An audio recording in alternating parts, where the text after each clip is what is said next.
A part of me is tempted to do this whole video with my bunchy knots, but it's not the energy we're going for today. This is so much better. So yeah, just setting up my mic. Hey guys, and happy Monday. By the time you watch this, it will be Monday. Although I'm reconsidering having my channel air on Sundays. If you are a regular subscriber, please just leave it in the comments. That's my dog, Bailey, fighting a shadow. And yeah, so if you would like for me to switch my videos back to, not switch them back, but air them live on Sunday, please do drop it in the comment section. Yeah. Phew. Hi there and welcome. Testing. Ooh, this chair is creaky, guys. Ooh. Hi there and welcome to my YouTube channel. Gorata.Selaledi here. Super excited to be here today. I'm sitting on what could look like a director's chair today, one of the cam chairs we have here at home, and here with my favorite pillow. I haven't changed the covers as yet, and I realized when I was doing sound check that my mic was connected to Bluetooth, so I couldn't actually hear the audio because this is not I guess audio giving out device. Anyways, hi there and welcome to my YouTube channel. I am Gorata.Selaledi. I actually wanted to look neatly around, you know? Yo. Okay. Hi there and welcome to my YouTube channel. The name is Gorata.Selaledi. Ever so excited to be here today on this beautiful new episode. Super excited to be here more so because in the past episode I was actually reflecting on how I have finally settled in terms of niching down and I guess coming to a place where you know what to expect on the channel and also for my podcast. So last week the hope was that I would have recorded a podcast, but we were not able to, but I am excited because I'm kind of settling into a flow in terms of what is recorded when, what goes out when. So I'm excited about that and seeing the level of consistency and commitment for the year 2024. I've been turning because I wanted to show you guys my sweet lily. My sweet lily is growing, is thriving, and I think soon and very soon I might have to repot him because I think he's actually getting bigger than he was when we bought him. We bought her. I've never met a man called Lily. But yeah, anyways, welcome to the channel. So before coming on here, I kind of did a mom plant thing to do. One of my plants was showing like yellow leaves, almost like rotting on one of the leaves. So I kind of decided, hey, ever since he came into the house, actually, he's just been living in the spare room, hasn't got enough sun, so it made sense why some of his leaves were complaining, and I kind of just took everyone out except her because Lily is, not to say needy, but for her, if she gets too much sun, she's gonna be sad and droop and complain, and she doesn't look pretty when she's doing that. And her leaves are really thriving right now, right? So yeah, we're keeping the peace. We're keeping the peace. Anyways, welcome to the channel. If you're only joining me for this first time, please do click on that subscription button, and also make sure to click on that notification bell so that you are notified as and when a new episode goes live on my platform. And what I've been trying out is actually premiering my videos and making sure that you are able to actually get on the action as the video goes live, comment at every point. So if you are interested to see what that looks like, I'm going to do that for this video as well. And I think only major videos from there on out. But otherwise, just as a way of checking in for today's video, something that I guess was a highlight for me in the past week was something that I kind of started this week. Actually, I never really did intentionally, but I've had it on my reminder app as something that I wanted to do every day at a certain time, right? And this is intercession. So I think in the month of September, I started something on my notes app called an intercession board, where every time someone tells me something, I go to the board and I put it down. I put down the date to say, oh, this person was complaining about their knee, pray about their knee, and I put it there. And what I've been doing in the month of November intentionally is now going back, all the way back to all the prayer points that I've put on, to actually put like an indicator to kind of show when I've prayed about it. And I put like a cute rocket emoji. I'll try put it here, just to show that I've prayed about it, right? And this week, something that came to my mind to actually start doing deliberately is now having time to actually pray and time to actually do intercession, right? And I called it lunchtime intercession, right? And I started on a Friday. I saw myself, I was like, okay, I'm gonna take 20 minutes stepping away from my desk. And because it's in my notes app, it's accessible. I don't have to carry anything around. It's on my phone. I'm able to actually go into my intercessory board, and I kind of streamed music through my ear headsets, and I kind of went through each prayer point, and I started praying and believing over each and every point that was there. And as I was going through it as well, I kind of realized that some of the prayer points were actually answered. Some of the prayer points that I had was to send out invites, and like for certain things that we had that I believed would have impact on those people's lives. So I did that, and I had a laugh with my aunt because we're actually having a launch for Kingdom City Maun on the 26th of November. If you are in Maun, this is your invite. But I had an invite to, or a prayer point actually for her to say invite her for Kingdom City Maun launch, because she is in the area, right? She works in tourism. So I was like, okay, surely she's in that area. And she laughed at me saying, ma'am, I'm like 5 hours away from Maun. But yeah, anyway, so lunchtime intercession as a way of standing in the gap for those that you love, and standing deliberately, even if it's just a stranger that you met and they told you about how their knee is giving them trouble, that they're having constant headaches. That is your call or burden to actually start praying about it. It wasn't a mistake that they actually shared that with you. It wasn't a coincidence. I don't know if I use that word right, but yeah, it wasn't a mistake that they shared that with you in that moment. So here's a challenge, I guess, for me going into the rest of the year, going into 2024, to actually set out time from my lunch hour to actually sit and pray for those that I love. And intercession, the way I usually describe it when I put it down on paper, is standing in the gap. This is actually not very comfortable, so I'm just gonna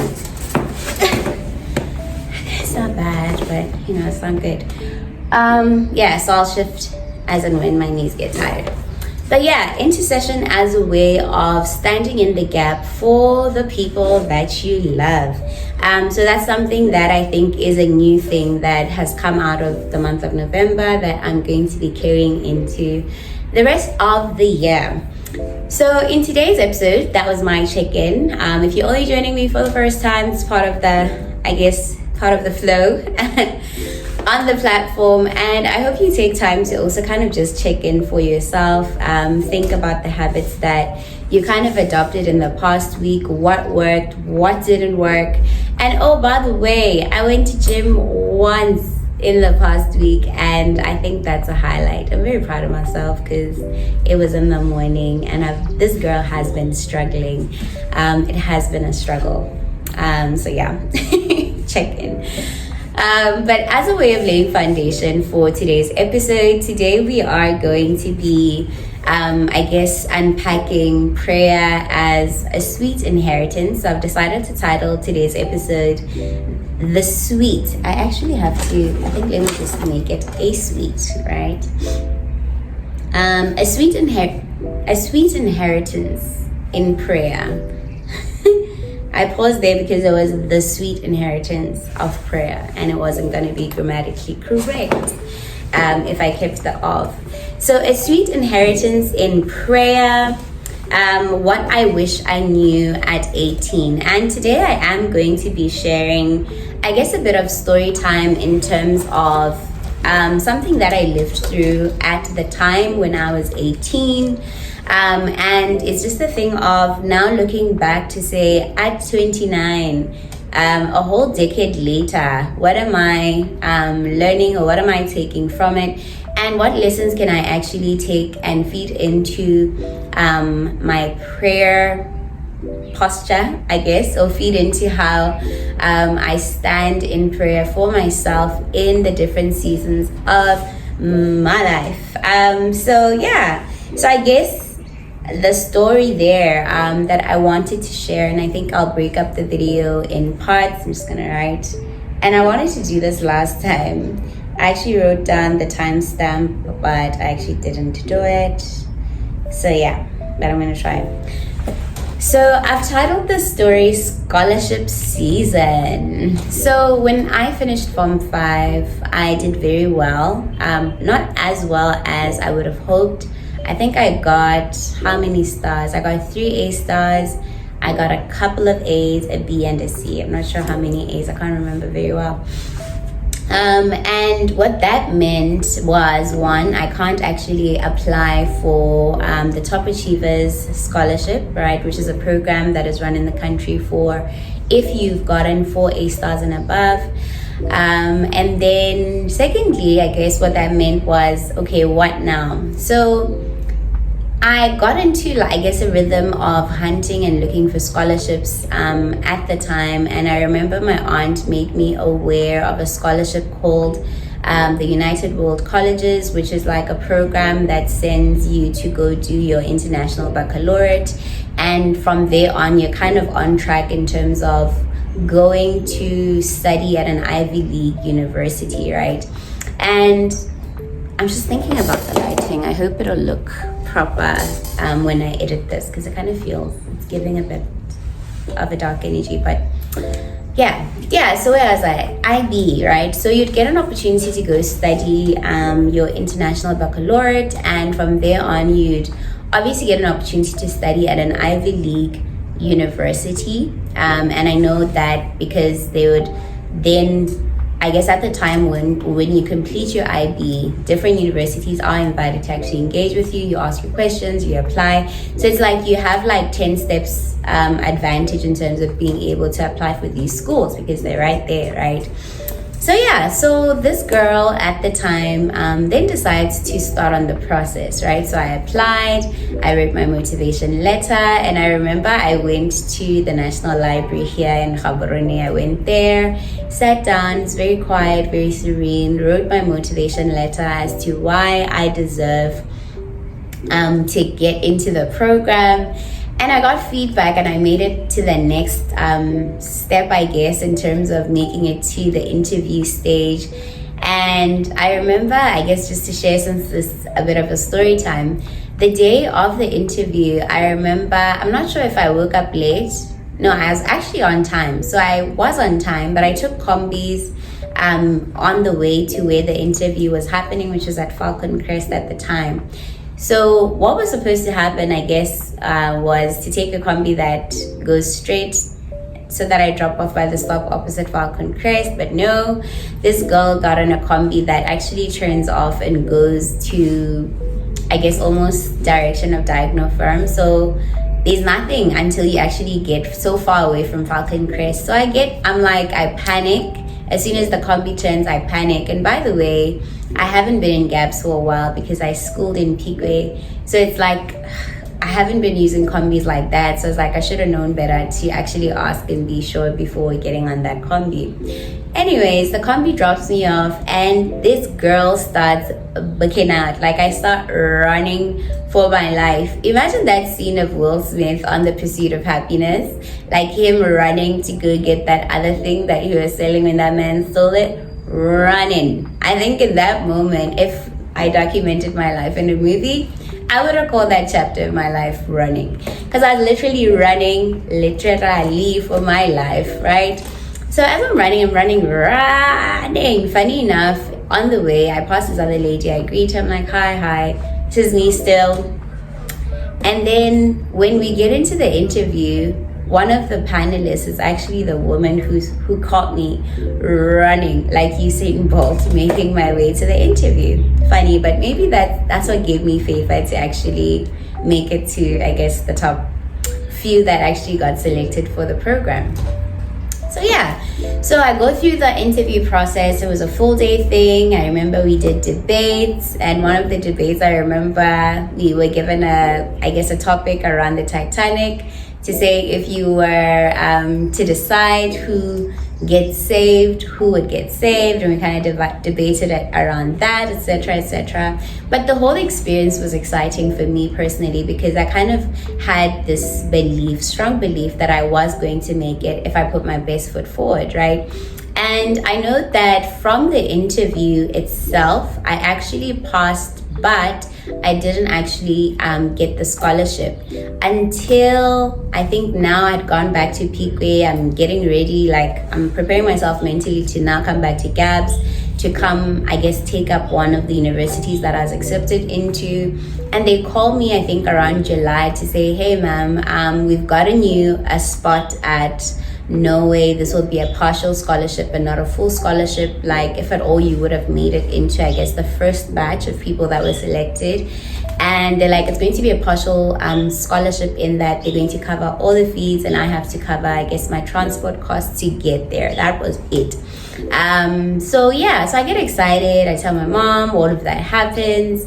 And, during that whole period, I was at a place where I had already accepted that, we are in Norway. I started looking up the school, and I remember at the time they even started loading you onto the platform so you could actually see your classmates, who you were going to be interacting with.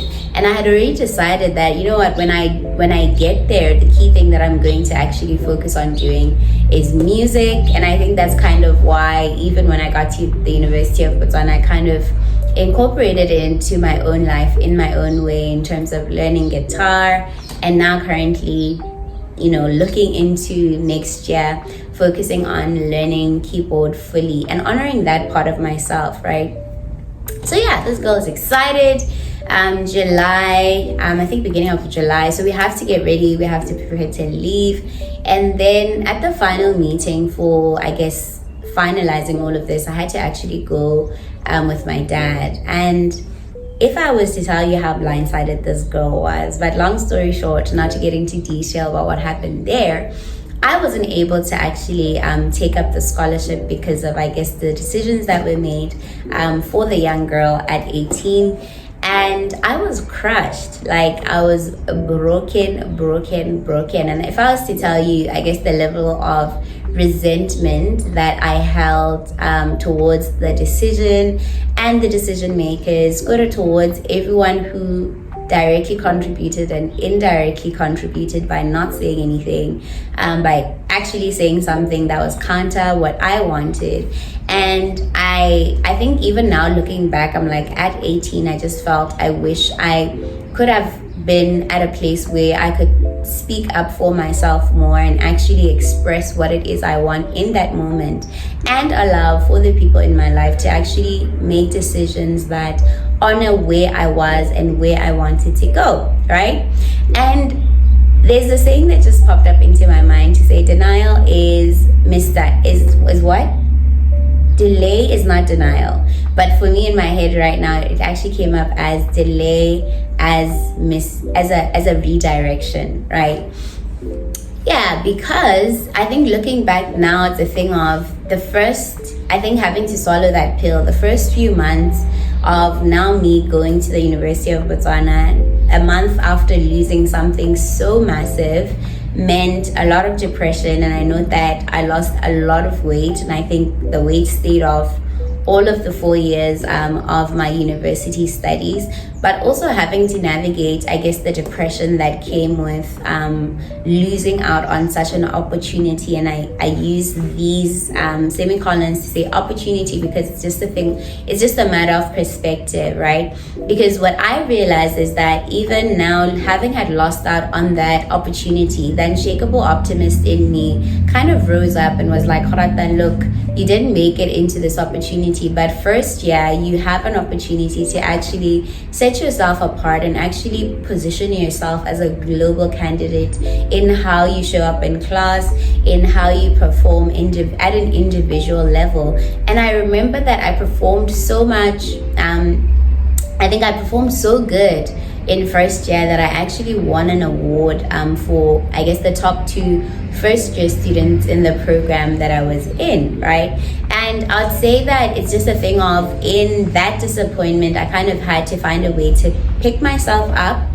But in that season, let me tell you what I wish I knew, right? I'm hoping the story, in terms of context, in terms of, what happened up until, I guess, the scholarship season ended. I think uni is a whole other season.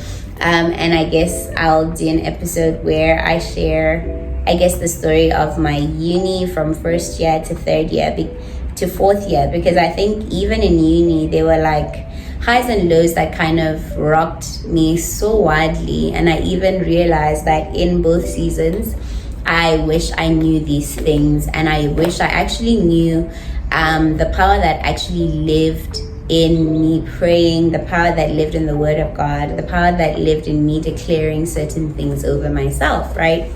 So there's a few points that I noted down, I guess, in preparing for today's episode around what it is I learned from that season, from the scholarship season, right? So what I noted down is that I wanted to do it by my own strength, right?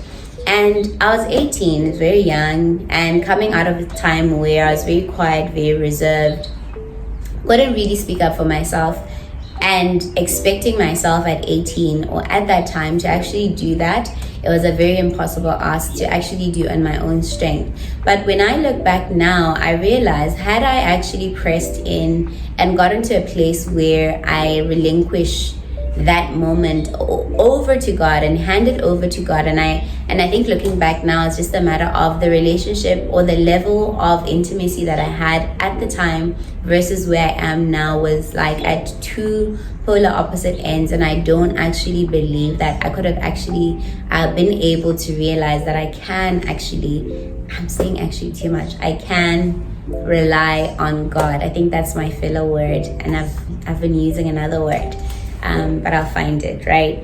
And I think because I didn't know, right? So lack of knowledge. And I think there is a verse in the Bible that says, my people perish because of lack of knowledge. And what I'm learning now is that I could have actually handed the moment over to God. I could have actually prayed. And what could have possibly happened, I would have gained, I guess, confidence to speak up in the moment. I would have actually gained like an opportunity to at least just share how everything that was happening made me feel. Because even after the loss, I actually never vocalized to anyone, my mom, my dad, my family, how that lived experience left me feeling, right? And I think it's something that probably one of the times, I'm just thinking now, one day when I'm traveling with my mom, I will share that with her, and even with my dad, to share how Gorata at 18 perceived the whole experience, how she perceived and I guess experienced what happened, right? And what she wished she could have received in terms of support at the time. And in looking back, I noted down here that I didn't pull people into my space to support me, to pray for me, to pray over me. No one actually knew how I was feeling. And it's just a thing of, I think, from that space, it's like that loss or that moment of grief, and even through the process of having to finalize the scholarship, I was alone, and I felt almost alone in that moment and very isolated. So I navigated such a defining moment in my life, something that was hugely massive, by myself, right? And actually didn't pull in the people who love and care for me, who have been loving and caring for me, into the space to say, hey, I'm feeling fearful, I'm feeling worried, I'm feeling anxious, I'm feeling angry about some of the decisions that were made relating to that lived experience, right? And I think the key takeaway there that I'm taking away for myself, from what I'm sharing, and I think in reflecting in the past week, that something that I celebrated actually on Friday, to say that, you know what, I'm actually proud of myself that in a season where I had to make a decision. Mr. Bailey is barking at something, possibly a bird. But yeah, in a moment where I had to make a decision concerning my life and what could also be a defining moment, I allowed myself to actually share how I felt from a very vulnerable place, to the point of tears, like, right? So that would be my husband, that would be my mom, that would be, I guess, also checking in with myself to say, what do you want? Like, where are you at and how are you feeling about this particular moment, right? And I remember in the last Connect cycle, one of our Connect members shared about her lived experience and something that she was navigating in this season, that compared to her previous season, she kind of did things differently, right? And as she was sharing, I was thinking about the fact that she actually shared what she was going through, even when it started, and sharing from a place of, hey, look, family, church family, I'm sharing with you so that you can actually stand with me and pray. And this is what I'm believing for. I'm believing for complete healing. I'm believing for complete restoration of this particular situation. And you know, it made me very happy thinking about it, because it's a thing of, you've pulled in people to actually stand with you in faith. Because when you're going through it, and I think when I was going through this season, I felt so hopeless and I felt very helpless as well. And I think pulling in people that you know for sure are going to pray, are going to speak life, are actually going to give you good advice in that crucial moment, which, by the way, is every day of your life, right? And not just, I guess, what seems like the big moments in your life, right? But having a support system that you know for a fact, without a fail, will take time to actually pray and stand in faith, right? Because your level of faith in such a season where it seems as though your whole life is crumbling around you, your level of faith might not be as strong. So it's a thing of, Lord, you know what? I'm handing you the situation, and to those that are around me, I'm calling you to actually kind of build this hedge of protection around me through prayer, right? And stand in faith and stand in that gap that I believe is caused by the worry, that I believe is caused by the frustration, that I believe is caused by the fear or the anxiety that is caused by how you're perceiving that lived experience, right? So something that I wish I knew is that community is important, and having a community that prays, having a community that will speak life into you is a very important thing. And also not allowing isolation to actually take over your life, and realizing that you have people. So I think looking back now, what I wish I knew, I guess, in that moment is running, I guess, to my mom, because she's the closest thing that I had before God, right? So I could have gone to her and cried in her presence, because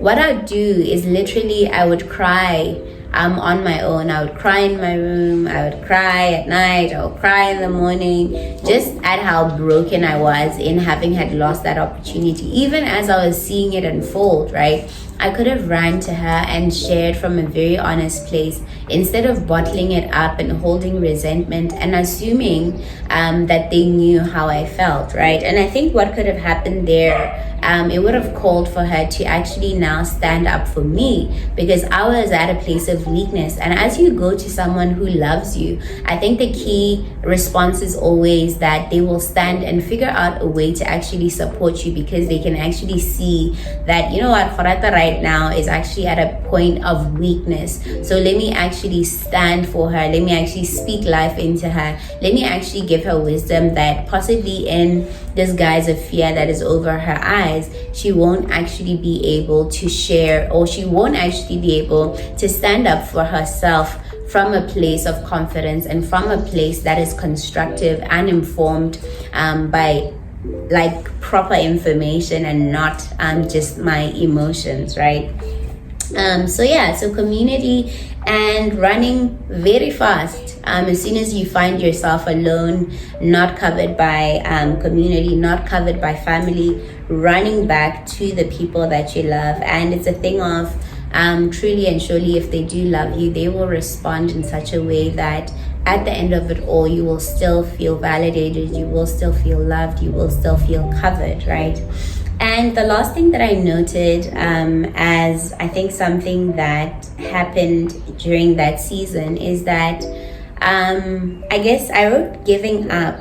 And I think giving up on, I guess, pursuing the scholarship issue, even after the whole, I think during even that time, there's a point where I left for South Africa to go sort out my visa. I got there and no provision was made. Imagine leaving a country to go all the way, and no provision was made for me to actually be able to pay, but I was allowed to go all the way. So imagine, like, I remember even on the combi back, I don't know if it was a combi or a bus, as I was driving back to Gabs, and that following day would actually be my African Dream auditions. I had actually made it to the finals with the poem that I shared on my poetry video. I'll put it here if you haven't watched it.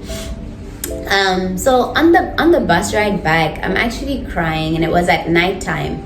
So I have my head on the window, I'm crying, right? And I think it's just a thing of, I can't believe that this is happening, because without the visa, it meant I can't actually get into that place, right? Or I can't actually go and make it to the school, right? And I think even thinking about it now, I'm crushed for that little girl in a sense. But you know where Romans 8:28 says that God will work all things for good? I believe a decade later, God has actually worked out what looked like a moment of loss, like my whole life is falling and crumbling around me, into something that is amazingly tasty. And I think I'm getting quite emotional even thinking about it now, to say wow.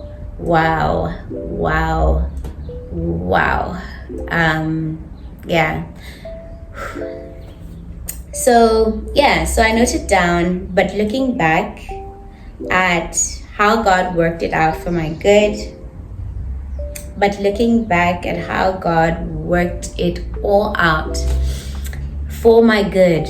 Whew. Yeah. I think I just need to do like a series around testimonies from my life, because like even this past week, I think God has just been coming through for me, and I think just the testimonies that are pouring out of this girl's life, that same girl who seemingly lost out on that opportunity. I think it's quite overwhelming.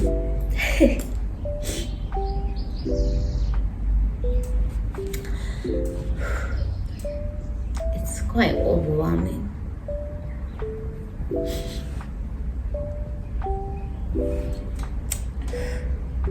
Getting myself together. So what do I wish I would have known in that season? What do I wish that young Gorata at 18 would have known? I'm actually writing down, I guess, the time. The time stamp. when I say this, but it might not actually be at 32 minutes because there's like smaller clips before I started this video when I was undoing my bantu knots, etc. But yeah, what do I wish I knew? And I think even preparing for this episode, I didn't think this girl would cry, but yo guys, God has been so good. So what do I wish I knew at 18? So I've noted down 6 verses, and I think I'll take the next 10 minutes just unpacking those that stand out to me. I'm looking at Bailey chasing shadows. But I'm gonna share 6 verses that if you are as well navigating a season where maybe you know for a fact it's a defining moment. And I think all moments in our lives are defining moments, right? And I think I might actually remove, I guess, the sweet inheritance to defining moments, what I wish I knew at 18, right? But what I was gonna say is that I feel that I wrote definition here. Defining, let me write it down. I can't multitask clearly. Multitasking is a sin, guys. It's just terrible for our minds, and I think also for our spirit man, but just as a by the way, right? So defining moment. So what I was gonna say is that I feel every moment that we are alive is kind of a defining moment because we get to a point where we have to make decisions. At every second, every minute, every hour, we are making decisions that are either for the kingdom or against the kingdom. And something that that I heard from the same sermon that I'd say I've been meditating on by Stephanie Ike, Ike Okafor, called Ascent One, is the way you spend your money reveals your worship. And she was sharing how that was something that her husband said to her, and I think I'm still sitting on it. I'm still floored by it. Even when I was journaling, it kind of just kicked me in the gut and was like, like, wow. So every moment that we are alive is a defining moment, right? For the kingdom of heaven is a defining moment for eternity. And I think living and walking from that place of recognition, of recognizing that, and I think from the sermon that Steph preached, to say you were sent here, you're not meant to be here forever and ever.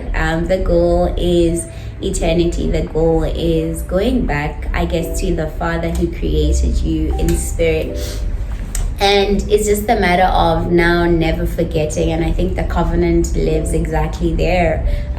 Just living in remembrance, living in awareness of eternity, living in awareness of the fact that the kingdom of God exists, right?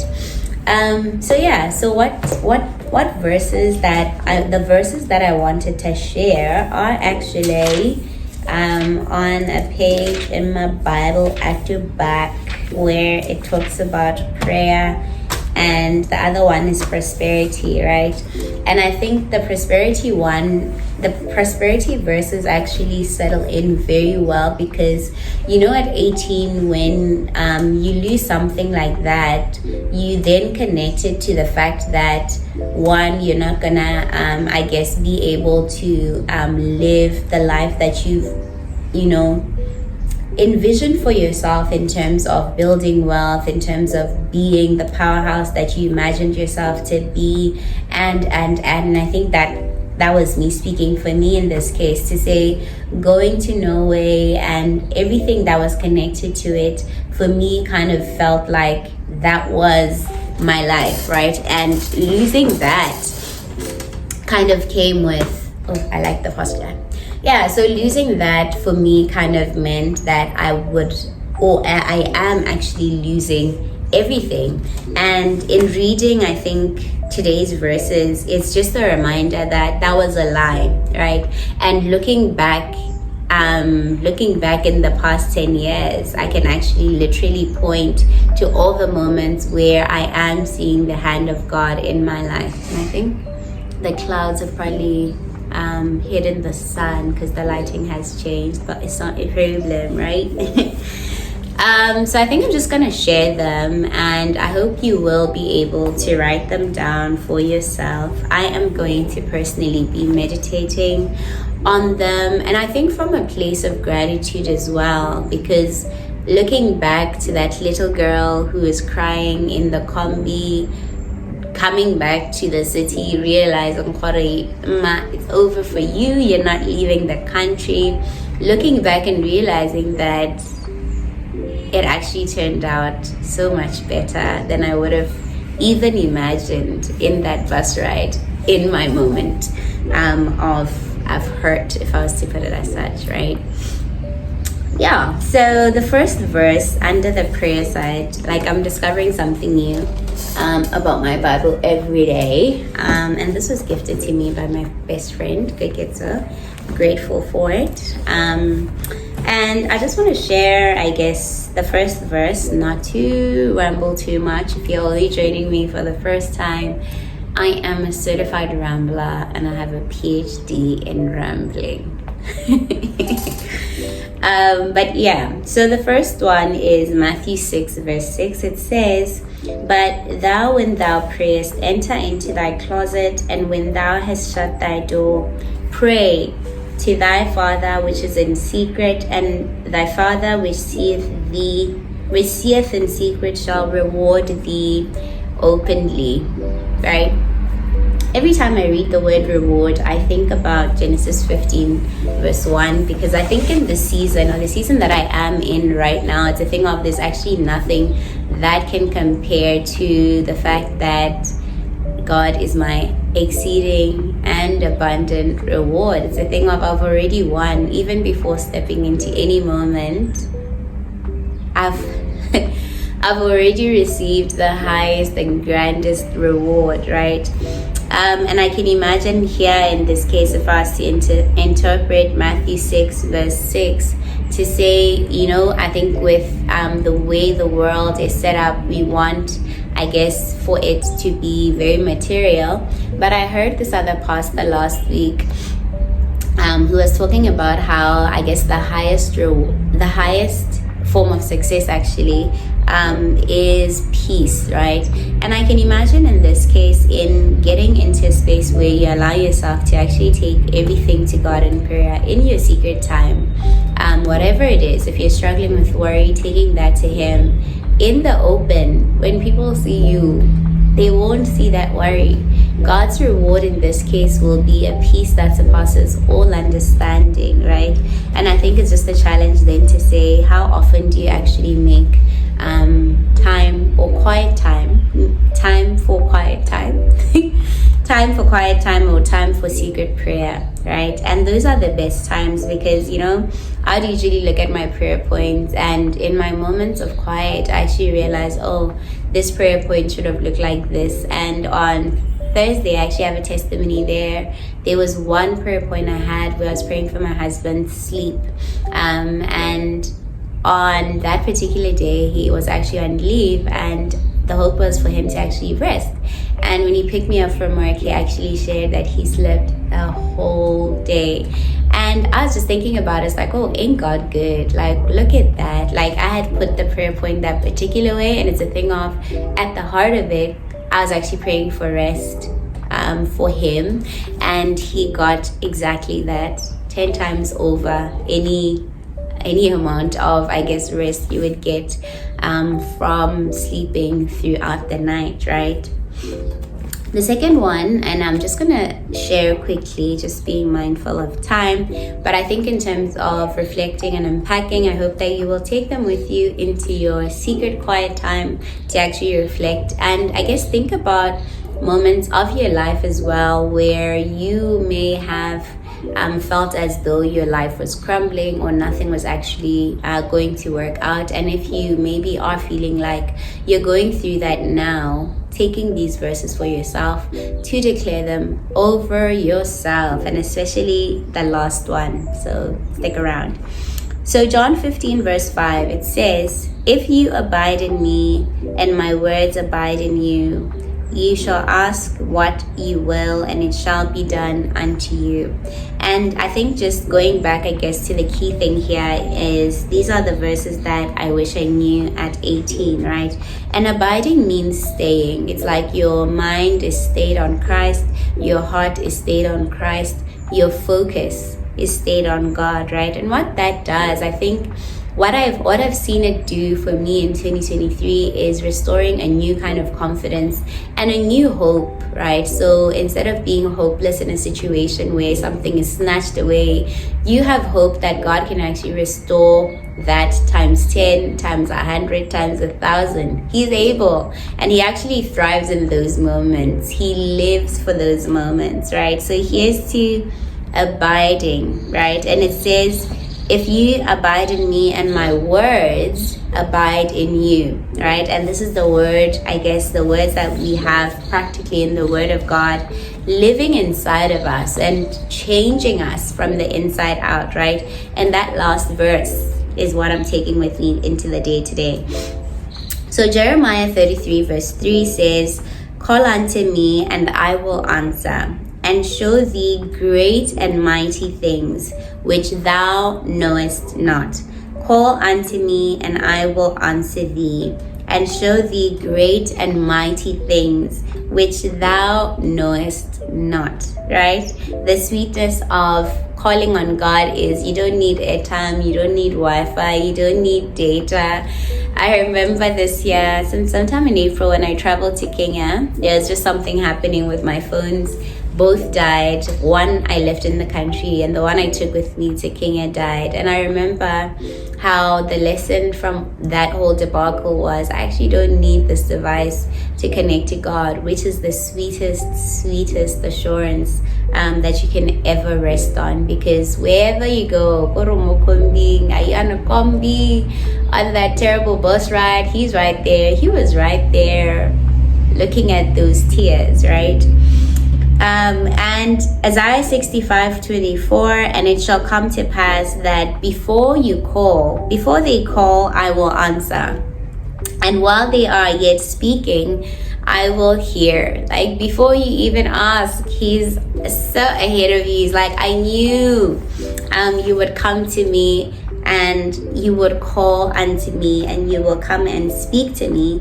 And the thing that I'm feeling, I guess, for this particular verse is taking a prayer as a posture. And the Bible encourages us to pray without ceasing, right? And praying for what you're living through, praying for the people you're living with, praying for your colleagues. In every moment, you can literally pray in your heart, right? So letting prayer be the thing that actually fills your thoughts. And what that does, without even having to stress too hard about it, is it actually dispels worry, it dispels fear, and it dispels the lies of the enemy. Psalms 1 verse 1-3, we're about to get to the end. "Blessed is the man that walketh not in the counsel of the ungodly, nor standeth in the way of sinners, nor sitteth in the seat of the scornful. But his delight is in the law of the Lord, and in his law doth he meditate day and night. And he shall be like a tree planted by the rivers of water, that bringeth forth his fruit in his season. His leaf also shall not wither, and whatsoever he doeth shall prosper." I'm actually realizing I've been understanding this verse very incorrectly, because I always thought it says, "But his delight is in the word of the Lord." But it says, "His delight is in the law of the Lord." And when I think about the law, I think about, I guess, the Constitution. I think about what God has premised as a way of living your life, right? In terms of not having other gods and having Him as the only God in your life, honoring the Sabbath and realizing the beauty and sweetness of resting on the seventh day. honoring your father and mother, the peace that comes from being blessed truly from their hearts by both those two people, and everyone else that has carried the same role. I will tell you, Masahote Ame can be routed back to my grandparents, because I call them Mama and Papa as well, because they are as well, in a sense, took up that father figure and mother figure in my life, right? But I digress, right? So His delight, what gives you joy and what gives you peace, Gorata, will be the law of the Lord, in terms of how He says you should live your life. And I actually need to do this video. There's a video that I was impressed on my heart around, I think, the commandment on not, not being jealous, let me write it down, I can't multitask, not being jealous of others, right? I had a revelation, or a thought, let me not say revelation, right? Around that, to say that, even thinking about other people's things kind of is dishonorable to God, because it's the thing of, are you saying what they have versus what God has prepared for you is not enough, So I'll unpack it in the video to come. And the second last verse is Job 36 verse 11. It says, if they obey, and it kind of feeds back to Psalms 1, where it was talking about the law. If they obey and serve Him, they shall spend their days in prosperity and their years in pleasures. If they obey and serve Him, they shall spend their days in prosperity, right? Prosperity. And their years in pleasures.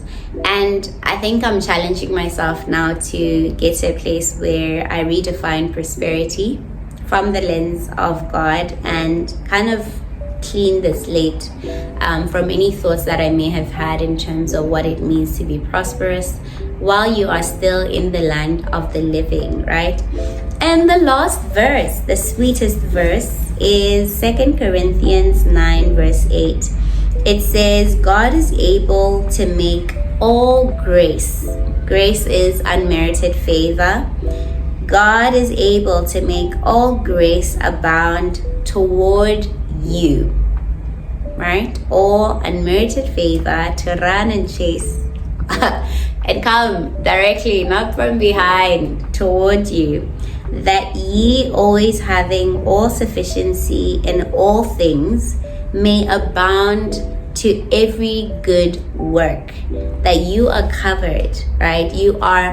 You do not have any lack. God, even if it feels like the money is not enough, God is able to actually take that little money and make it feel like you're holding $1 million in your hands. And testimony, the other day when I was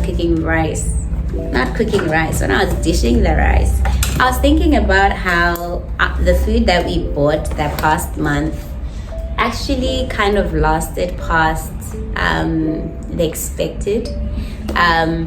And I think when I went shopping last month, there was a bit of fear because it kind of shot the budget, or was like over the budget that I had actually put down for food. And also just thinking we're not going to have enough to make it through the month. But I can testify and share that, hey, it felt like that moment where God fed the 5,000 with the 5 loaves of bread and 2 fish. I'm not sure if it's 5,000. But yeah, it felt that way when I was looking at that rice. I was like, Mikana, God can actually, He can. And He actually thrives in those moments where we think that there's nothing left, or things have been taken from us, in thinking about 18-year-old Gorata.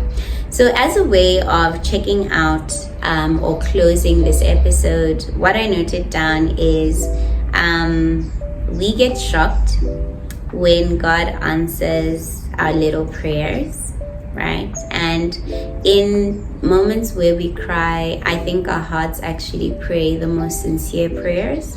And at 18, I was probably just praying for myself in my little lonesome corner.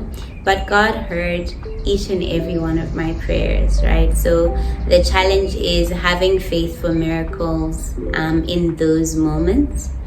And we get worried when it seems he's delaying, right? And the key takeaway here to say that God, what seems like a delay is actually not denial, because the God that you serve can actually take whatever you live through and turn it out for the good of the kingdom, right? And something that I think as a last word that I didn't write down from the past week is to say it actually doesn't matter what we become. And it's something that Pastor Mark said when he came to Botswana, to say people usually ask him, what do you want to be when you grow up? And I think it fits perfectly, because when I was at that time losing the scholarship, I thought it's going to affect what I'm going to become when I grow up. And he says, it doesn't matter what it is you become, but what matters is when you get to that place of what we put as, I guess, becoming. I want to read the verse that he shared, and I think it's in it's in First Thessalonians, right? So it's a thing of when you do get into that position, or when you do get to that place or that thing that you do want to do. I'm just gonna read it out, right? It says, 1 Thessalonians 5 verse 16 to 18, rejoice evermore, pray without ceasing, in everything give thanks, for this is the will of God in Christ Jesus concerning you. I might actually make that title. Oh, let me just write that down. Ooh, the will of God for my life. Wow. Yeah, anyways, thank you so much for watching this video to the end. It might actually be close to an hour. I did not apologize as the long form content queen. If you are a subscriber and you watch throughout these videos, please do like, comment, share what stood out for you from this video, and most importantly, please do share this video with anyone you believe will actually benefit and have their life impacted, I guess, by the story and also the verses that I've shared in today's videos. Otherwise, in today's video, not videos, my girl. Oof. Anyways, from me and Lily, it is goodbye. It is goodbye. Goodbye, Lily. Goodbye.